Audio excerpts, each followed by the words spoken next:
کہ ملکہ سبا کے پاس سلیمان علیہ السلام کا خط گیا. سلیمان علیہ السلام تھے انتہائی پاورفل. تو جب پاور ہوتی ہے تو بات کرنے کا انداز چینج ہوتا ہے. سلیمان علیہ السلام نے کہا انہ من سلیمان، یہ سلیمان کی طرف سے ہے. اللہ تعالی علیہ، سرکشی مت کرو. واتونی مسلمین، فرما بردار بن کے چلی آؤ، تم بھی اور تمہارے سب لوگ بھی، سارے انسان کا بچہ بن کے آ جاؤ. زیادہ پھر وہیں بات چیت ہوگی کہ میں نے کس سلسلے میں آپ کو بلایا ہے. ٹھیک ہے نا، وہیں ہم بیٹھ کے بات چیت کریں گے کہ بلایا کس سلسلے میں. آدھا سلسلہ تو بتا دیا نا اللہ کا نام لے کے. ملکہ سبا بہت ذہین تھی. قرآن میں جتنے بادشاہوں کے واقعات آئے نا جو غیر مسلم، ان میں صرف ایک ملکہ سبا کی تعریف ہے. حالانکہ حدیث میں آتا ہے، صحیح بخاری کی حدیث، لن یفلح قوم ولوا اہل امورہم الی المرأۃ، وہ قوم ہرگز کامیاب نہیں ہو سکتی جو اپنے اہم معاملات عورت کے سپرد کر دے. کبھی کامیاب نہیں ہو سکتی.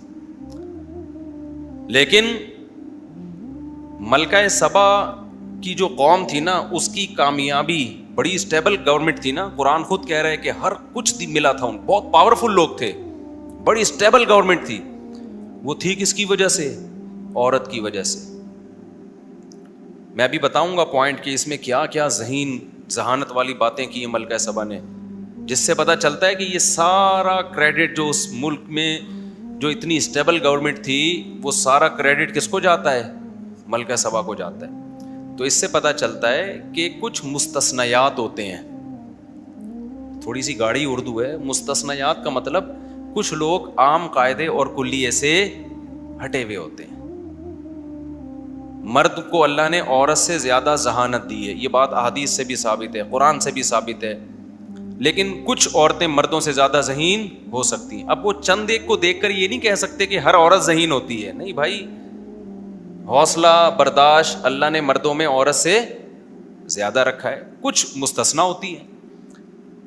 تو یہاں بھی ایسا ہی ہے. اب لوگ اکثر یہ ملکہ سبا کی مثالیں دے کے کہتے ہیں وہ جب ریاست کی حکمران بن سکتی ہے تو ہمارے گھر میں ہماری بیوی ہمارا باپ کیوں نہیں بن سکتی؟ ہمارے گھر میں ہماری بیوی ہمارا باپ کیوں نہیں بن سکتی؟ سارے فیصلے وہ کرے گی.